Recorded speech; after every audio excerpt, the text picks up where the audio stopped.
کسی نے سوال کیا، اگر ہم اللہ کے سامنے کسی انسان کے لیے روئیں تو وہ ناراض تو نہیں ہوتا نا؟ جی بالکل بھی نہیں، وہ تو بہت خوش ہوتا ہے کہ اس کا بندہ اس کے سامنے بیٹھا اس سے فریاد کر رہا ہے، رو رہا ہے، گڑ گڑا رہا ہے، چاہے مطلب کوئی بھی ہو۔ اگر مطلب نہ ہوتا جہان میں تو کون جاتا خدا کی پناہ میں؟ کئی حسرتیں اپنے دل میں چھپائے، ہر کوئی گرا ہے اپنی چاہ میں۔ پتہ ہے ہم سب فقیر ہیں، بس سب کے مانگنے کا انداز الگ ہے۔ کوئی اس کی دنیا کا طالب رہا، کوئی دنیا میں رہنے والے اس کی مخلوق کی، تو کوئی خدا کا ہی طالب بن گیا۔ ہمارا کام صرف مانگنا ہے اور اس کا کام عطا کرنا۔ جانتے ہو محبت کیا ہے؟ کسی کو ہر نماز کے بعد مانگنا۔ رات کا آخری پہر تھا، اس لڑکی نے اسے بھولنے کے ارادے کے ساتھ وضو کیا، 2 رکعت نماز ادا کی، دعا کے لیے ہاتھ اٹھاتے ہی زبان سے نکلا، یا اللہ ہمیں ملا دے۔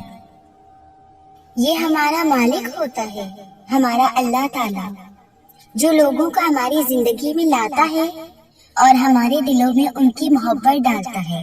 وہی ہنساتا ہے، وہی رلاتا ہے، وہی مردہ ہوئے دلوں کو محبت سے زندہ کرتا ہے، اور وہی ان لوگوں کو پھر ہماری زندگی سے لے بھی جاتا ہے۔ دل اللہ کے ہاتھ میں ہوتے ہیں، وہی ان کو الٹاتا پلٹاتا رہتا ہے۔ جب اللہ ہمیں اس چیز سے آزماتا ہے جسے کھونے کا ہم سوچ بھی نہیں سکتے، تب وہ اپنی مدد بھی ان ذریعوں سے بھیجتا ہے جو ہمارے علم میں بھی نہیں ہوتا۔ جب ہم توکل کرتے ہیں تو اللہ ایسے پوشیدہ طریقوں سے ہمارے کام کرتا ہے جنہیں نہ ہم دیکھ پاتے ہیں اور نہ ہی سمجھ پاتے ہیں۔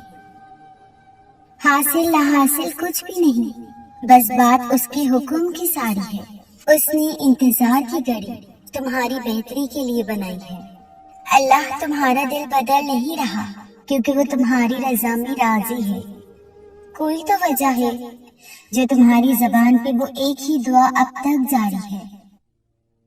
اللہ نواز دے گا ہر اس چیز سے جس کے لیے تمہارا دل ترستا ہے، جس کے لیے تم رات بھر سو نہیں پاتے، جس کے لیے دل میں بے سکونی ہے، جس کے لیے سجدوں میں بچوں کی طرح روتے ہو۔ تم اس پر اتنا یقین رکھو گی تو وہ کیسے مایوس ہونے دے گا تمہیں۔ وہ لڑکی کہہ رہی تھی، میں اسے کھونے سے ہمیشہ ڈرتی تھی، ہر بات پہ اسے کہتی، وعدہ کرو تو مجھے چھوڑ کر نہیں جاؤ گی۔ مجھے لگتا تھا کہ میرا سارا سکون اسی کے پاس ہے، صرف اسی کی ذات میں میری تکمیل ہے، اس کے سوا مجھے کسی دوسرے کی ضرورت نہیں۔ اور پھر وہ میرے کہنے پر وعدے بھی کرتا تھا، مگر میں یہ بھول گئی تھی انسانی ذات کی تکمیل صرف خدا تعالیٰ کی محبت سے ہے، اسی کی محبت میں سکون ہے، اطمینان ہے اور تکمیل بھی۔ اور جب بندہ خدا کی محبت سے بے نیاز ہو کر اس کے بندوں میں سکون ڈھونڈنے لگ جاتا ہے تو پھر وہ ناراض ہو جاتا ہے اور اس سے وہ سب چھین لیتا ہے جو انسان کو اس کی ذات سے غافل کر لیتا ہے۔ اسے کھونے کے بعد جب میں طویل سجدوں میں جانے لگی تو پھر کل کائنات کا سکون وہی میسر پایا، اور پھر میں نے خدا سے اس کی سلامتی، کامیابی اور خوشیوں کی دعا مانگی، اور اس قدر یقین کا احساس محسوس کیا جیسے کوئی میرے سامنے بیٹھا میری دعا پہ کن کہہ رہا ہو۔ جہاں اتنی تکلیفیں برداشت کی ہیں، یہ سن کر بھی برداشت کر لینا، جو آپ کو چھوڑ کر گیا وہ آپ کا کبھی تھا ہی نہیں۔ اچھا چلو بتاؤ، اپنے چھوڑا کرتے ہیں؟ ماں اپنے بچے کو کبھی چھوڑا کرتی ہے؟ نہیں نا، تو وہ 70 ماؤں سے زیادہ پیار کرنے والا کیسے آپ کو اکیلا چھوڑ دے گا؟ وہ نہیں چھوڑے گا، وہ کبھی نہیں چھوڑے گا۔ وہ رب ہے، یقین رکھو اور صبر رکھو۔ جو آپ کو چھوڑ کر کسی اور کا ہوا وہ تو اس کا بھی نہیں ہے، اس دوسرے کو تو چھوڑو، وہ تو خود کا بھی نہیں ہے۔ جہاں اتنا مخلص پیار ملنے کے بعد اس پیار کو ٹھکرا رہے ہو تو کیا تم خود کے ہو؟ نہیں، تم کھو چکے ہو اس بھیڑ میں، اور جب تم اس بھیڑ سے نکلو گے یا نکالے جاؤ گے تو سب سے زیادہ تکلیف اس پہلے والے شخص کو سوچ کے ہوگی۔ ٹوٹ گئے ہو تو کیا ہوا، محبت میں ہار گئے ہو تو کیا ہوا، گناہ کر بیٹھے ہو تو کیا ہوا، توبہ سے کتنے برس سے غافل ہو تو کیا ہوا، خدا کو بھول گئی تھی تو کیا ہوا، اب تو یاد آ گیا نا وہ، اب تو اس کی مصلحتیں سمجھ آ گئی نا، اب تو تمام گناہوں پہ شرمسار ہونا۔ یہی اس کی محبت ہے، یہی اس کا کرم ہے۔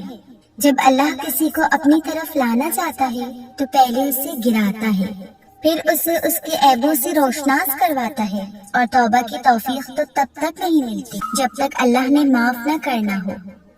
صدیوں کے بعد ہو یا لمحوں کے بعد، جب بھی تمہیں خدا کا خیال آئے تو اس کی جانب بھاگ جاؤ۔ وہ بڑا غفور ہے، بڑا رحیم ہے، غصہ نہیں ہوتا، وہ تو پیار کرتا ہے، محبت کرتا ہے۔ جس نے تمہیں پیدا کیا وہی تمہارے اس ٹوٹے ہوئے وجود کو دوبارہ سے بنا کر کھڑا کر دے گا، ان تمام لوگوں کے سامنے جنہوں نے تمہیں ریزہ ریزہ کر دیا تھا۔ پھر تم ناز کرو گے اپنے ٹوٹنے پر۔ اللہ کا کوئی بھی کام بے مقصد نہیں ہوتا، کبھی نہیں ہوتا کہ اللہ کوئی چیز تم سے لے اور اس کے بدلے تمہیں بہتر چیز سے نہ نوازے، اور یہ بھی ہو سکتا ہے کہ جو اس نے تم سے لیا ہے اسے ہی تمہارے حق میں بہتر بنا کر تمہیں واپس دے دے۔ اس کی حکمتیں، اس کی مصلحتیں تم نہیں سمجھ سکتے، لیکن وہ تمہاری تکلیف سے خوب واقف ہے۔ وہ بس آزماتا ہے کہ میرا بندہ میری محبت کے لیے کس حد تک جاتا ہے۔ دعائیں، التجائیں سب وہ سنبھال کے رکھتا ہے، اور پھر ان ذریعوں سے تمہیں نوازتا ہے کہ ہم دیکھتے رہ جاتے ہیں۔ جب وہ دو جہانوں کا مالک اور خالق ہو کر ہمارے یقین کی لاج رکھتا ہے تو کیا ہم اس کی محبت کی لاج نہیں رکھ سکتے؟ اس کی رضا میں اپنا دل مطمئن نہیں کر سکتے؟ جب وہ ہمارے لاڈ اٹھاتا ہے تو کیا ہم اس کے ایک حکم پہ سر نہیں جھکا سکتے؟ اس جیسی محبت تو کوئی کرتا نہیں، مگر ہاں ہم اس کی چاہت کا احترام تو کر سکتے ہیں نا، اس سے محبت کرنے کی کوشش تو کر سکتے ہیں۔ تو پھر کیوں نہ اب اس کے حکم کا انتظار کیا جائے اور اب اس سے محبت کی جائے جس کی محبت قربان ہے ہم پہ۔ تو کیا ہوا اگر وہ ایک پھول نہ مل سکا؟ ہو سکتا ہے سارا باغ تیرا مقدر ہو، اور میری رب کو دل خوب مطمئن کرنے آتی ہے۔ آپ جانتے ہیں کہ کن لوگوں کی دعائیں جلدی قبول ہوتی ہیں؟ یقین والوں کی دعائیں، ایسے یقین والے جو دعائیں تو مانگتے ہیں لیکن پھر ان دعاؤں میں وضاحتیں نہیں مانگتے۔ کیسی وضاحتیں؟ قبولیت کی وضاحتیں۔ وہ نہ تو لوگوں سے اس بات کی وضاحت مانگتے ہیں کہ کیا ہماری دعائیں قبول ہو جائیں گی، اور نہ ہی وہ اللہ سے اس بات کی وضاحت طلب کرتے ہیں کہ فلاں شخص نے بھی تو میرے جیسی دعا مانگی تھی، اس کی تو دعا قبول ہو گئی، تو میری کیوں نہیں ہوئی؟ یقین میں سوال نہیں ہوتا، یقین میں بس فل اسٹاپ ہوتا ہے کہ اللہ سے مانگ کر پھر کسی اور سے تو کیا، اللہ سے بھی سوال نہیں کیا جاتا۔ جیسے اللہ قرآن پاک میں فرماتا ہے کہ صبر کرو، صبر کرو، بے شک اللہ کا وعدہ سچا ہے، اور یہ یقین نہ رکھنے والے تم کو ہرگز بے وزن نہ پائے۔ اب اس آیت میں اللہ نے آپ کو صبر کی تلقین کیوں کی ہے؟ کیونکہ یقین رکھنے والوں کی راہ بے یقین لوگوں سے زیادہ کٹھن ہوتی ہے۔ آپ جب یقین کا راستہ چنتے ہیں نا تو وہ راستہ ہر اس شے سے بھرا ہوا ہوتا ہے جو آپ کو گمراہ کر سکے۔ آپ کو چاروں طرف سے بے یقین لوگوں کی طنز کی اور آپ کا مذاق اڑانے کی آوازیں سنائی دیں گی۔ اس لیے اللہ نے آپ کو اس حالت میں صبر کا حکم دیا ہے، اور یہ کہا ہے کہ آپ نے بھی ان بے یقین لوگوں کی طرح نہیں ہو جانا جنہوں نے اپنی دعاؤں میں ذرا سی دیر پر اللہ سے رابطہ توڑ دیا۔ آپ نے ان کی آوازوں کو خود پہ اتنا حاوی نہیں ہونے دینا کہ آپ کی آواز ان آوازوں میں دب جائے۔ ان لوگوں کے تانوں پہ اتنے کان نہیں دھرنے آپ نے کہ آپ اللہ کی آواز سن نہ پائیں۔ اتنی اہمیت نہیں دینی لوگوں کی رائے کو کہ آپ کے حوصلے پست ہو جائیں۔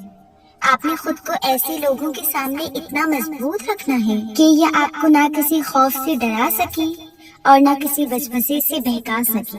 آپ نے بھاری بھرکم بننا ہے تاکہ یہ بے یقین لوگ آپ کو آپ کے یقین میں ہلکا نہ پائیں۔ آپ کو اتنا پختہ یقین رکھنا ہے اللہ پہ کہ ایسے لوگ آپ کے یقین کو دیکھ کر ہی ہار مان جائیں۔ دعاؤں میں سارا کھیل یقین کا ہے، جیسے اللہ فرماتا ہے، اور زمین میں نشانیاں ہیں یقین کرنے والوں کے لیے، اور خود تمہارے اندر بھی، تو کیا تم نہیں دیکھتے؟ ہم چھپی ہوئی نشانیوں کو ڈھونڈتے ہیں اور کھلی نشانیوں کو دیکھتے ہی نہیں۔ آپ روز دن میں کتنی ایسی نشانیاں اگنور کر دیتے ہیں جو آپ کے لیے اللہ کی طرف سے اشارہ بن کر آتی ہے۔ سب سے پہلی نشانی سورج کا نکلنا ہے۔ کیسے اللہ ایک لمبے گھپ اندھیرے کے بعد روشنی کی تیز کرن کو مشرق سے ابارتا ہے اور پھر اسے ایک خاص جگہ پر رکھ دیتا ہے جو کئی میلوں دور اپنی روشنی ہم تک پہنچاتی ہے اور پوری کائنات کو جھٹ سے روشن کر دیتی ہے۔ تو کیا آپ نے کبھی اس کرن کو دیکھ کر یہ نہیں سوچا کہ یہ کرشمہ کیسے ہو گیا؟ یہ اللہ کی نشانیوں میں سے ایک نشانی نہیں تو اور کیا؟